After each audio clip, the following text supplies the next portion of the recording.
కీర్తన 14 వచనాన్ని ధ్యానం చేసుకుందాం. యెహోవా పడిపోయిన వారందరినీ ఉద్ధరించువాడు, కృంగిపోయిన వారందరినీ లేవనెత్తువాడు. నువ్వు ఏ స్థితిలో అయినా పడిపోయి ఉంటాయి, ప్రభు నీతోనే మాట్లాడుతున్నాడు. ఈరోజు పడిపోయిన స్థితిలో ఉన్న ప్రతి ఒక్కరితో ప్రభువు మాట్లాడుతున్నాడు. నమ్మిన వారు దేవునికి స్తోత్రం చెప్పగలరు. God is speaking to you. నీ నాశనాన్ని కోరుకునేవాడు సాతానుడు, అపవాది. నీవు పడిపోవాలని, నీ కుటుంబం పడిపోవాలని ఆశిస్తున్నాడు. కానీ నీ పడిపోయిన నిన్ను ఉద్ధరించాలని, బలపరచాలని, నిలబెట్టాలని సృష్టికర్తని దేవుడు నీ వైపు తన చేతులు కరములు చాపి నిన్ను పిలుస్తున్నాడు. నిన్ను ఉద్ధరించాలని, నిన్ను బలపరచాలని, నిన్ను లేవనెత్తాలని ఆశపడుతున్నాడు. సో నేను పడిపోయాను ప్రభా, ఇక ఇంతే నా జీవితం అనుకోవద్దు, ఇక నేను పైకి రాలేను అని అనుకోవద్దు. నీ అనుదిన జీవితంలో ఏ విషయంలో పడిపోయిన స్థితి నీకున్నా, పరిశుద్ధతలో కొందరు పడిపోయారు, పరిశుద్ధంగా జీవించేవాళ్ళు. కానీ లోకవార్తలు విని, లోకపు మాటలు విని, ఈ పాపపు క్రియలు వింటూ చూస్తూ ఉంటే అవి ఎంతటి వాడినైనా పడగొడతాయి. కనుక నీ చూపు జాగ్రత్త అన్నాడు యేసయ్య. ఏమి చూస్తున్నావో జాగ్రత్త. Watch what are you watching. Be careful what you are seeing. నువ్వేం చూస్తున్నావో జాగ్రత్త. అంటే నువ్వు చూస్తున్నవి నీ మీద ప్రభావం చూపిస్తాయా? అవును. నువ్వేం చూస్తున్నావో, ఏమి వింటున్నావో అవి నీ మీద ప్రభావం చూపించి స్థిరమైన స్థితి నుండి కూడా నిన్ను పడగొట్టగలవు. అడగండి కొంతమందిని, ఎందుకు పడిపోయారు మీరని. కొన్ని కారణాలు ఉంటాయి అక్కడ. ఈ వాగ్దానాన్ని జ్ఞాపం చేసుకోండి. పట్టుదల కలిగి ప్రార్థన చేయండి. ప్రభా, నువ్వు పడిపోయిన వారిని ఉద్ధరిస్తానన్నావు. పేతురు సముద్రంలో అలా సింక్ అయిపోతున్నప్పుడు ఒక గట్టిగా కేక వేస్తాడు పేతురు. అది ఉదయకాలం 4 గంటలు చీకటి. వీళ్ళ ధోని ఎంత ప్రయాణం చేస్తున్నా ముందుకు వెళ్ళట్లా. రాత్రంతా ప్రయాసపడ్డారు. సామర్థ్యం కలిగిన నావికులు కూడా ఆ ధోనిను అదుపు చేయలేకపోయారు. కారణం, గాలి విపరీతంగా వీస్తుంది. ఎదురుగాలి, ఈదురుగాలి అంటాం. మరి ఈదురుగాలి వస్తూనే రాత్రంతా.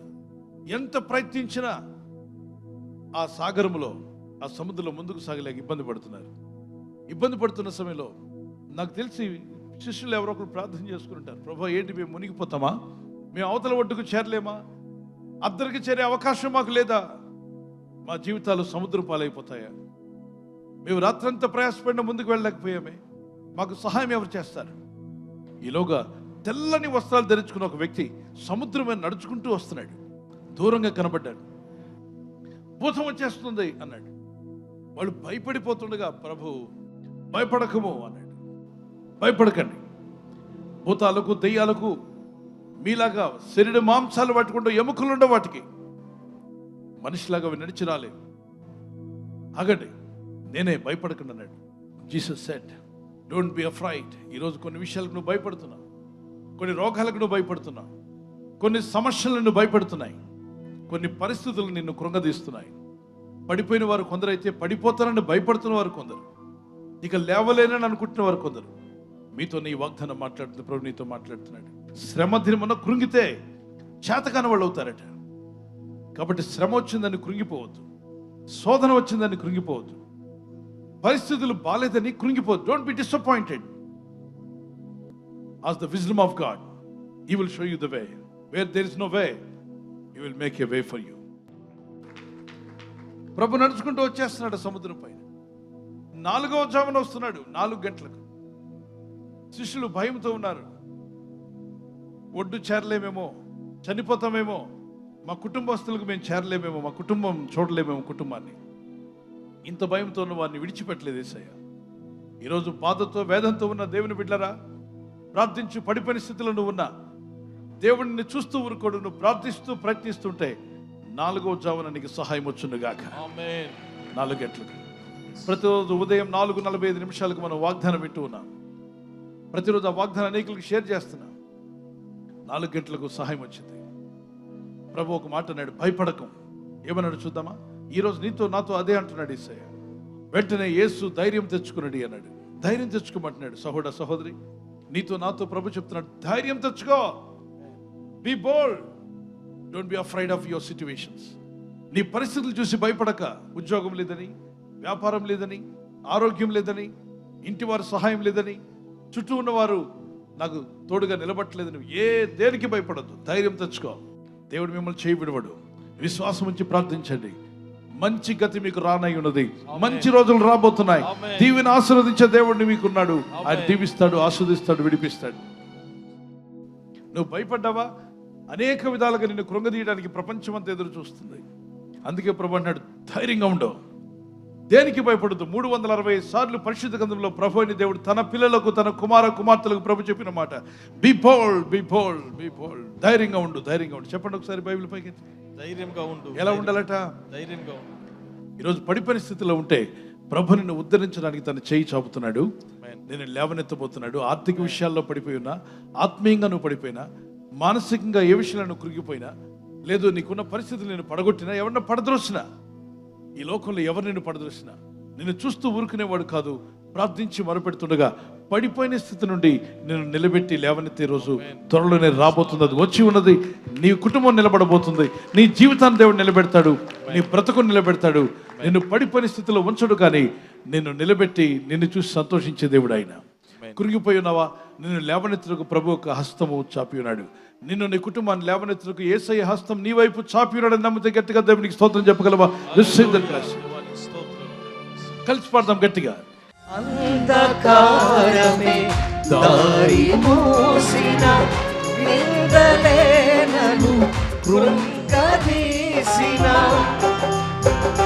అంధకారం దారి మూసిన నువ్వు కృంగిపోతున్నా, అంధకారమే దారి మూసిన నిందలేనను కృంగదీసిన, తన చిత్తం నెరవేర్చుతాడు, గమ్యము వరకు నన్ను చేర్చుతాడు. తన చిత్తం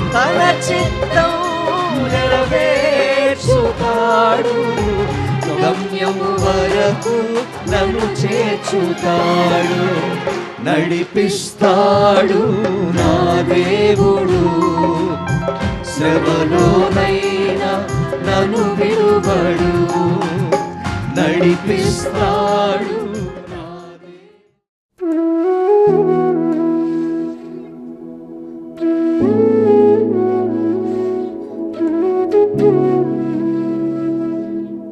గట్టిగా ప్రార్థన చేద్దాం. స్వరమితి. ప్రభువా, మొరపెడుతున్న ప్రతి ఒక్కరిని దర్శించండి, మీ ఆత్మతో నింపండి, కన్నీళ్లు తుడిచివేయండి. గర్భఫలం లేని వారికి గర్భఫలం దయచేయండి.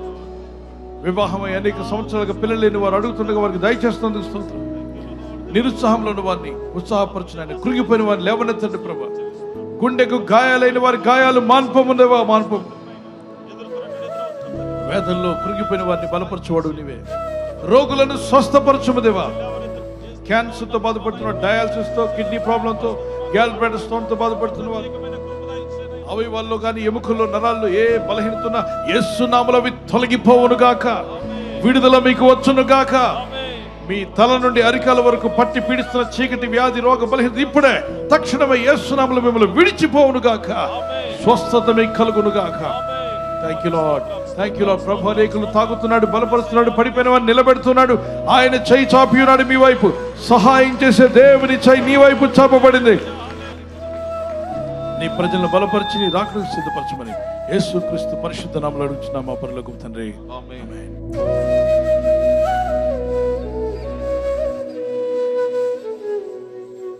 బర్త్డే జరుపుకునే వారికి God bless you. We wish you all the best. మీకు దేవుని యొక్క God's promise today. Isaiah chapter 49 verse 16. యెషయా గ్రంథం 49:16. చూడుము, నా అరచేతుల మీద నేను నిన్ను చెక్కియున్నాను, నీ ప్రాకారములు నిత్యము నా ఎదుట ఉన్నవి. చూడుము, నా అరచేతులు అన్నాడు. అనగా దేవుని అరచేతుల్లో మీ పేరును దేవుడు చెక్కుకున్నాడు. అయితే మిమ్మల్ని ఎన్నడూ ఆయన మరువడు. See, I have engraved you in the palm of my hands, and your walls are ever before me. So Word of God very clearly says He has engraved you, that means all of us, in His palm. ఆయన చేతుల్లో, అరచేతుల్లో చెక్కున్నాడట. దేవుని కృపలో మీరు కాపాడబడుదురుగాక.